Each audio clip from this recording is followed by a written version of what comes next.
Hi everyone. I'm sweating. Hi. Thank you all for. Hello, my level 1 class. Hi, Peter. I'll be running the Talkback, I guess. So, just to kick things off, you just go down the line and introduce yourselves. Mike? Alyssa. Tom? Melissa. Bagley? Dance. Tinisa. Tina. Brad. Jimmy.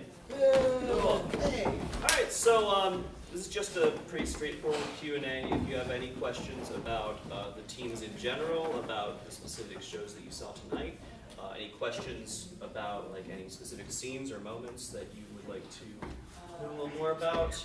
Does anybody have a question just to kick things off? How are you feeling right now? How are you feeling right now? Jittery. A little tired, but good. A little tired. I'm better hydrated now. Pleased. Yeah. I don't know, like I'm kind of unwinding from a long week, and so it was nice being on stage to kind of be able to relax. Definitely. How do you transition from having a long work week to doing potentially a whole weekend of improv? Yeah, that's a good question. I don't know. Part of it is like, we all get here early, and so being able to like sit down with people, and whether it's doing warm-ups or just kind of chatting with people, that's a good way to kind of start that separation from this is my day and this is improv, and just being able to like be with the energy of the people around you is a good way to be ready to be on stage and kind of separate that daily life out.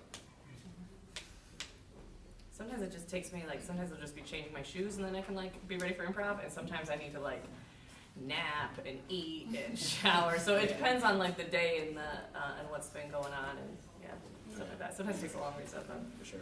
I think with the crypt especially, there's a few of us mentioning we're tired, we need something energizing, because it's just sometimes you just have a sluggish day or a sluggish week or something, so you definitely need that jump start. And it's good to, especially when you have other people there who are doing the same thing you're doing, because you play off of each other, and so you can both try to heighten that energy up together. It's very helpful. How about any questions about the first set? We'll start there. How much did you practice, in general, not that routine, but the routine in general, just to kind of be able to get that down? So that one we do probably. We don't do it often, every other month-ish is how we're starting to do it. So we'll usually try to plan a rehearsal or a few rehearsals leading up to it.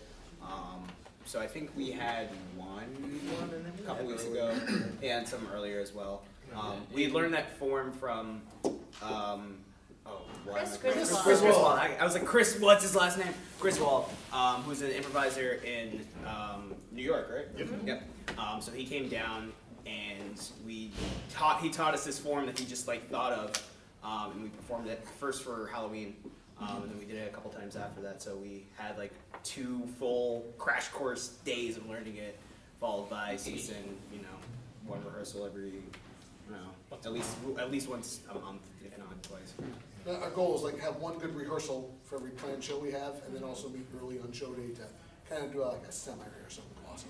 Yeah, Try to definitely. keep it warm. It's a big cast, and it's about to get bigger. So getting all of our schedules aligned can be really difficult. But one of the most fun parts of developing this was the research, because we all got together a couple of times to watch the show. Some of us grew up with it, like me. Others hadn't seen it before, so we all got together to laugh and then analyze it, and then figure out the tropes and how to apply the structure of the actual show with the movie format that Mike explained earlier. What do you guys do to warm up right before show? Some of the same stuff you're doing in class. Yeah. Some of the same warm-ups. Sometimes they get a little bit more outside of our head. A lot of more inside baseball, inside jokes, because we've known each other longer. But some of the same exercises you're doing. And sometimes we'll just make up exercises on the spot. We'll just Your start. teachers Yeah, probably make them we look like made up a class. warm up earlier tonight where we were singing depressing versions of TV theme songs, and one person would sing the depressing version of the TV theme song, and the other people would try and choreograph a group dance to it. Yeah. Yeah, sometimes you just make up, Yeah. you just have like a bit that you just kind of Yeah. have some people in on and you keep doing it because it's fun and that's in essence a warm up.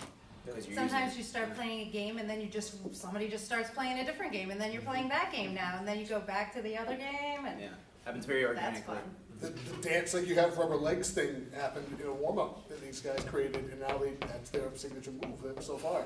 2 weeks running. 2 weeks running. Signature move. It's a proud tradition. Could we Was it, I hear think- one of the theme songs that you practice? Oh, jeez.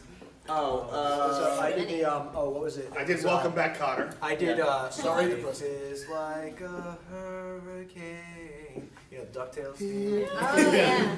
Duckburg. They're like, big this is not flowing funny. It wasn't funny. Yeah, but it was fun. Where in the world is Carmen San Diego? I think like whatever you end up doing as a warm up, like you should know yourself as a performer, and you're gonna learn about yourself as a performer as you take classes and as you do more improv, and then over time when you work with a team, you're gonna get to know your team, and so you have to take care of yourself, and then also you have to be connected with your team, and so a good way to do that is like when you circle up as a team, just kind of check in with each other. You'll often hear, what do you need? And that's generally like, do I need energy now? Do I need to stretch my mind so that I can think of new things? Do I need to focus my mind? Whatever it might be, and so getting to know yourself will help you be able to guide your way to help you connect with your team. Definitely. Is there constructive criticism between teammates at all, like in improv world or at all? Or It's not is that constructive.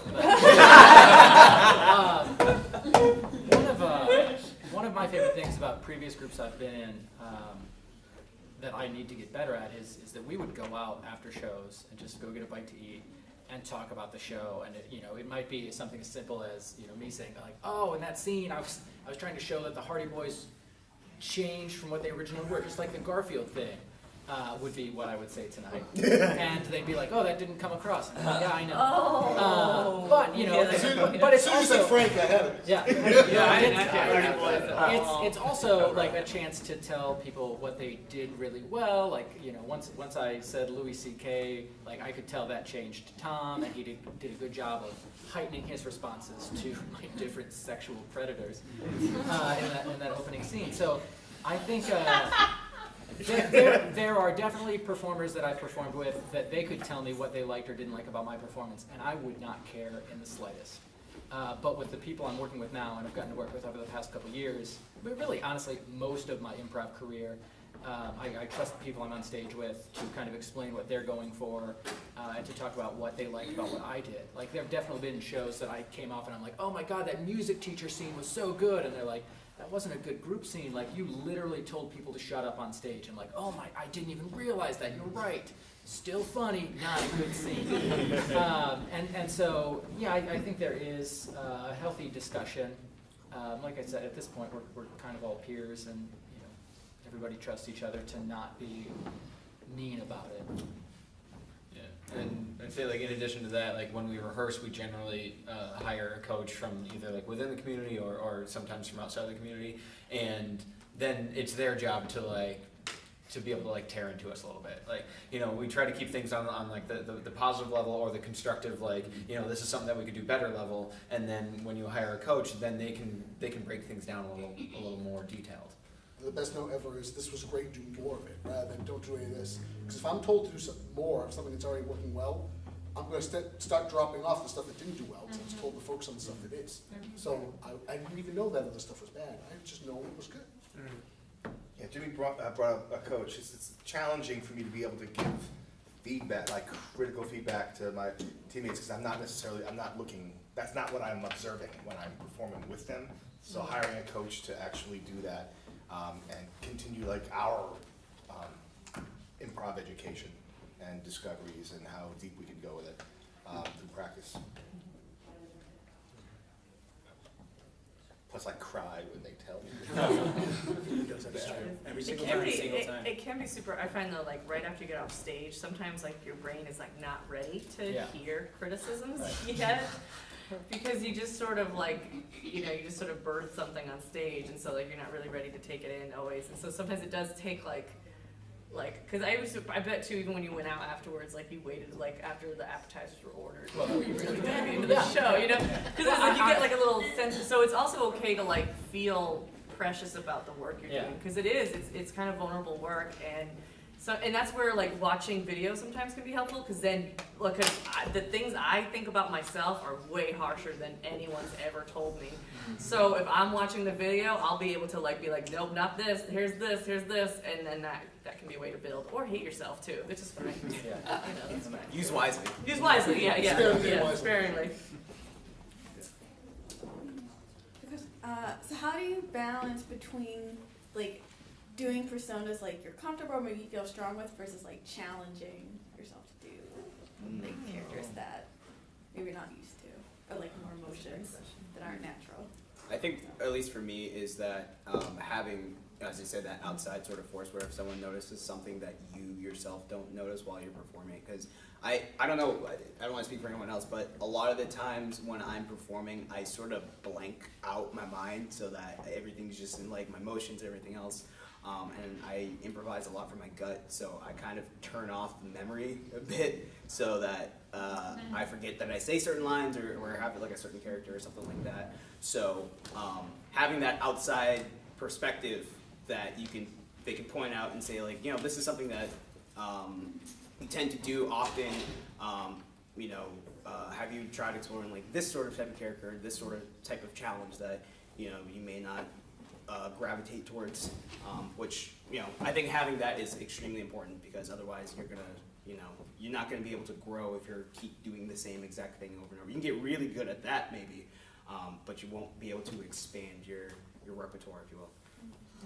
And I think I try to like only, I think you only can really do one challenge per show, and I think it's really about like getting the most reps in, or one challenge per class or per rehearsal, so it's okay to sort of stick with your current bag of tricks, and then you kind of add one other thing, and sometimes it can just be, even still now, I still will be like, do more accents this show, and just like, I'll have that one thing in mind of like trying to do that more of something that could be good, and then you stretch it, and then the other thing too is that something is only uncomfortable the first time you do it, so the next time you do it, it's just that much less awkward, because at least you have a little bit of muscle memory for it, and the first time you do accents, they travel all around and like move, and then the next time you do them, they stay more Central Europe, and then they go, but like you just get better and better at them, and I find after a while you just suddenly have a list of things that you've done on stage, and you're just like, oh, okay, so then none of those things are scary anymore, and then you just keep adding to it, and sometimes a challenge can just be as little as, I'm gonna try at some point on stage to like collapse to the ground. See where that goes, and then that can be it. And then once you've done that once, then you've done the collapsing to the ground bit on stage, and it's like, check, keep moving. Yeah. You asked how you get more comfortable with it? Or I think like knowing what you tend to gravitate towards, so like just how do you balance that? There's exercise, and somebody up here is going to know what it's called, but one person just is a character in the circle, you're in a circle, and this person becomes a character, and they can be whatever and have an accent, and then everybody has to be that character in the circle. Yeah, and I don't like that game because I am uncomfortable doing certain accents and stuff. So when you do things like that, you have to do it in front of everyone you're working with, and then everybody laughs because it's like, that's a horrible accent, ha ha ha. And that's all that happens, Then you're like, all right, that wasn't so bad. If I could do it in front of these people, I guess I could do it in front of those people. Yeah, because performing in front of strangers is way easier than performing in front of people you know. Yeah. Yeah, like if my parents come, I'm like frozen. But like that would be terrible. But like anyone else, it's like, who cares? Do invite your parents to your show. Yeah, you gotta learn how to do it. Oh yeah, you do have to. Yeah. See, Here's your challenge right there. Oh, having family see you is like the worst. These lights prevent you from seeing anybody's faces. Yeah, and then you've done it, and they're like, and then everything. Well, you're doing your skits still? You little make 'em up. I run a fucking organization. God damn. Oh man. guys all, Oh, sorry. did you guys all grow up performing, or did you guys get into this later in life, or any stories there? Improv is my midlife crisis. You know? I never did any. When I was in high school, a friend of mine was running a talent show, and she needed one more girl. It was 3 guys and 2 girls. She needed one more girl. And I was like, fine, I'll do it. And I broke out in hives for the first time in my life because I was so nervous, and I did not win. Oh. Yeah, so no, I didn't do any performing. What was your talent? That Hives. Yeah, now talking about it. Next question, next question. I really didn't have one. I did it as a favor. So I did this whole thing that was kind of like a shout out to these guys that I liked. I did like this. No, it was guys that I went to high school with. You take like a newspaper and you tell a story. It's about Peter Pan and this whole thing, and you make the Peter Pan hat, the Captain Hook hat to the Peter Pan hat to the ship. Yep, and it turns into a shirt. Yeah. Oh, yeah. So I did kind of a story about this group of guys. Should have won. Yeah. No, I see what happened. The girl who sang Gypsies, Tramps, and Thieves won. Jeez. Wait, what year were you born? Why was that the song that won? When were you in high school? It was a hot hit in 2003, I guess. Sorry, I should have wing on. What else do you want to know about me? That's what you asked, right? That's exactly. Yeah, it was I started improv in college, and before that, like I never really had time in middle school and high school to be on stage for anything. I always had a desire to just like audition for the plays or whatever, but I never ended up doing it. But like back in elementary school, like that's Elementary. everybody makes fun of the way I say it.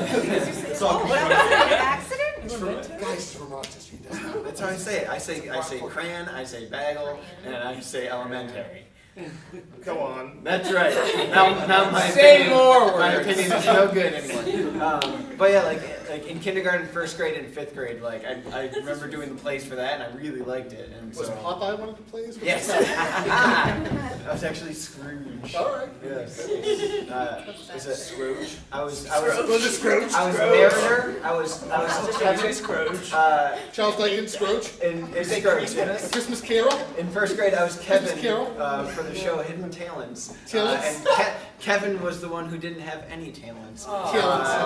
And it turns out that everybody has hidden talents. Oh, all right, Kevin. Kevin should have made a newspaper into a hat and 2 hats, a boat, a shirt. would have won. 2 different hats. Yeah. So I did some acting. Lots of knowledge like going out right now. I did acting in middle school and high school and also like after college. And then I took an improv class 20 years ago and I hated it. It was like I was not it was not the right thing for me. And so I was like I can never do improv again. And then when we moved to Rhode Island, 3.5 years ago, I took my first class in Pig and love it. My first improv class was awful. Yeah, it was a scripted sketch at the end. It was not improv. I've been performing for a while.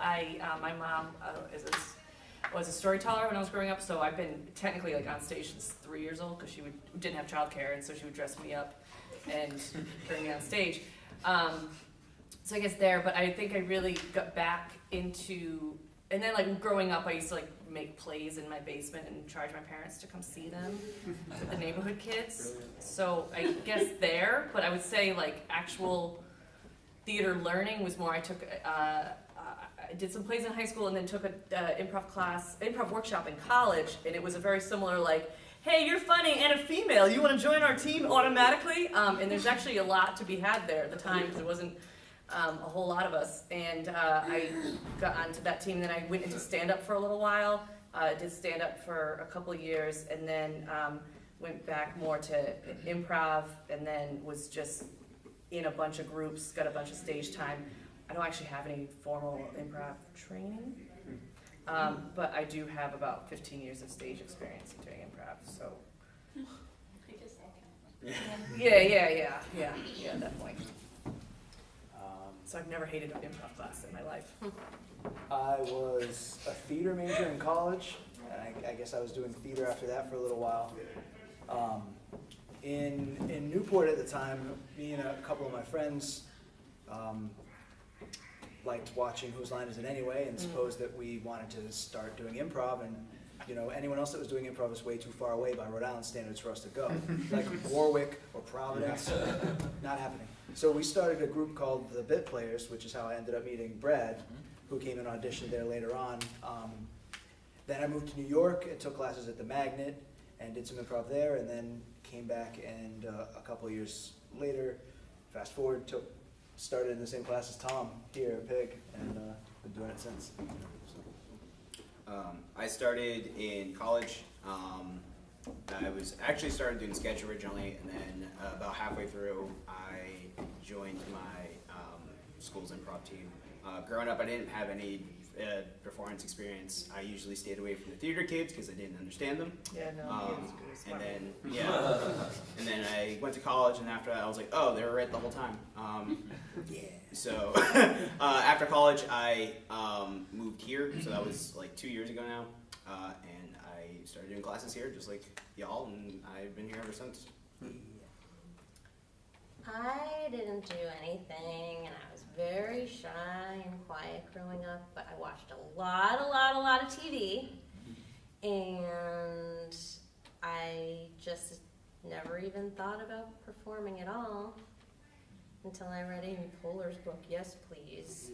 I never really watched any improv at all, just a lot of sketch comedy, watched The State growing up and all that stuff. And then after I read her book, I was like, I wonder if there's any improv around here. And then I was looking in Boston because I didn't think there was anything in Providence. Dumb. And then I saw Providence was closer, and I signed up, and I took my first any kind of class regarding performing arts, September 2015. And I just kept going through the levels and taking workshops, and then I got in a group, and then that went to another group, and then it just blossomed, and here I am. I took classes at Improv Olympic in Chicago in the late 90s and early 2000s. When that finished, we had our performance level class, and when that ended, they broke everyone up onto teams, onto monthly-ish teams, and I did not make a team. So I retook level 5, and when that ended, the new schedule for teams came out, and I once again was not on a team. And I found out, I was working at Walgreens at the time, I found out on Halloween, as I was expected to work an overnight to set all the Christmas stuff, I was just crying. As like a 25-year-old man, where I'm like, put the costumes away and give me the stockings. It was a really rough night. And then I didn't do improv for a couple years. I went to grad school in Arkansas, not known for its comedy community, and then came up here and started working at UMass Dartmouth. And a woman who had the office down the hall from me said, "Oh, there's she had a doctorate in theater. She's like, there's an improv group in Newport. Do you want to audition together?" And I was like, "Oh, absolutely." And then she bailed on it, and I went. And while I wasn't good enough for Chicago, I was more than good enough for a new group in Newport. I was psyched to meet Bagley and some few other people who were taking improv pretty seriously. And then Bagley left, and we stayed and continued to take improv seriously. And, had a schism with the theater and performed kind of independently as that group for a while. And then Pig started and eventually welcomed us into their fold. And then House Team started, and kind of been performing with house teams ever since. I did update my spreadsheet, so I know that tonight was show number 362 for me. I still need to go back through and count up all my rehearsals, because for a time we were performing like once every 3 months, but still rehearsing every week, and that was, not the norm in Rhode Island at the time. I auditioned for a lot of groups and did not make them, but I remember seeing Bowler perform in like late 2006, early 2007, and I can tell you the specific scene, the suggestion was awesome, and she came out and she's like, "I'm looking for a god. What kind of a god you got?" And I'm like, "Oh man, I know this is a reference to the contemporary worship song, Our God is an Awesome God. And the guy she was on stage with was like, we got a Brazilian God with feathers. And I'm like, no, that's not what she was. And I was so bummed because I'm like, I'm better than that guy. I don't know. We'll talk about it later. But yeah, actual training in Chicago that then was dormant for a couple years, and then just performing over and over again. Any other pressing questions? Anything related to the like tonight's show? What, cat in a bar? What was that? You asking me? Jimmy. Cat in a bar. You pretty much had the cat's half of the conversation. Right. So they were talking about a cat, right? You were the silent cat, and then Baggy was like, I'm gonna be the cat too, right? Because you were the cat also. Talking about the monologue? Do you know what the monologue? Or Yeah, monologue. No. Were you No, a cat? That. No, I wasn't. When you were, I think, down left. I wasn't a cat. I was, You weren't a cat? No. I thought you were a I was cat. a reference to Dolores. You have to be kitten. I was Dolores. yeah, I heard the pun. Yeah. I was the kidding. Yeah, but But Dolores was the cat. Dolores was the cat. Oh, Dolores was the cat. Alright. Yeah, so the form that we do, it starts off with either a two-person scene or a small scene, and then that inspires 3 monologues. And I just that was my risk for tonight. Was like, all right, I'm gonna do a monologue as just a non-speaking cat. And I learned not to do that. That was my take. But mostly what I was doing was I was recognizing that it was a time to edit so that we didn't leave Peter up there for much longer as his stand-up. And so the edit to me was more important than coming on with a super strong character choice. What's an edit? Yeah, so like an edit is like when you see us run across the stage, or it's a way to change the scene in some way. Whether you change the characters, you completely wipe the scene, or you change it in some way. Any other questions about tonight's set? Send it with. Does anybody have any really good humiliating on stage stories? Did you see Jimmy be a cat? Yeah. From tonight? Yeah, wait, for tonight only, or anytime? Anytime. I was consumed by hair. I mean, No way, really? Oh, you aren't the only one. Come on. Or like regrettable choices? I have several. I remember Yeah. one. You know, I was like when I was still taking classes, when I was in my performance level class, we were joking around beforehand, and we were talking about like, oh, I'm going to use this word on stage tonight, and somebody else said they were going to use defenestration, and I'm like, okay. And then I saw an opportunity to use it, and I used it, and I visible cringing from the rest of my team. Like, I can't believe he fucking did that. And I was so embarrassed. Defenestration is to throw somebody out a window. And so Good work. Write that down. Mark that one. From Right. Finette. right, yeah, For window. didn't go over then either. We've done a show with the bit players for like the staff of a retirement home, and there's like 120 people in this huge room, and we played in silence. It was awful. Oh, I've done They those shows. laughed at one joke. During the game of Party Quirks, my friend Casey said something like, "We have to go, the Nazis are coming," and they laughed at Nazis, and that was it. And we finished, and I was like, okay. They were also the generation that laughed at Right. Nazis. So. We got paid for the show, so it worked out okay. And then just a couple months ago, I did a scene. I was interviewing for a position at Danger University, and I did a weird jump roll over a chair, and I didn't commit to it, and I just fell, and I smashed my elbow into the ground. I hit my head on the back wall. If you and look I'm at the video, and the I'm like- chair was swinging upwards. It stops right Yeah, there. it was brutal, and I was like, I'm really hurt by this, physically injured. And But nobody's emotionally. wiping the scene. And I'm like, We were like laughing. I'm hurt real like bad. concerned. Yeah. And then, We made you a dead body, is what we did. Yeah, a dead body that you examined my butt to find the cause of death because it was a callback to the previous part of the scene. And then I had to go in the back room and compose myself and come back up and finish the show. But I went home and my elbow was like swollen and gross and in pain. And I'm like, it was such a stupid thing. If I had committed to that jump, it would have been awesome, but it was not. I have So- herniated a disc in my neck on stage and then had to finish the set before going home. Yep. Wasn't my favorite night? So I had the flu. I got the flu like On stage. I got the flu at like 6:30, and we had a show at 8, and I was upstairs, just like laying on the bathroom floor, which is not a place you want to lay. And I was performing with Alan Sousa and John McKenna that night, and I'm like, guys, if I leave this stage tonight, it's because I have diarrhea, okay? And they're like, yeah, of course. Thanks to the support. And I made it through the show, and then like I went upstairs, and Sousa was my ride. I was throwing up. It was awful.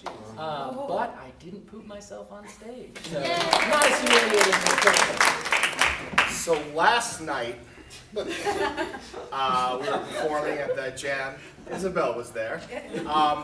It was a jam where everyone can come up and perform with us. You know, it's like it's totally, that's what we would normally be doing if we weren't doing a talkback. And like we were doing fun scenes.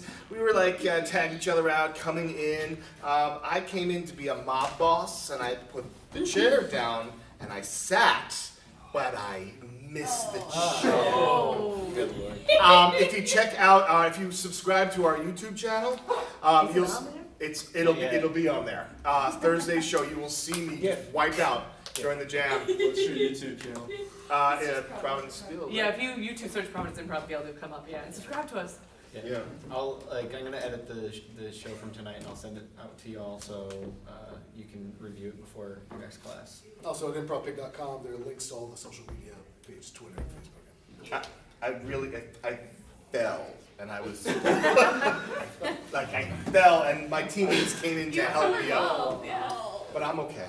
Actually, you can also get there by improvpig.com/YouTube or improvpig.com/pigisaggoodtime. I mean, my butt hurts a little, but it's, you know. Well, I think that's all the time we have. Thank you guys. I'm sorry. Yep.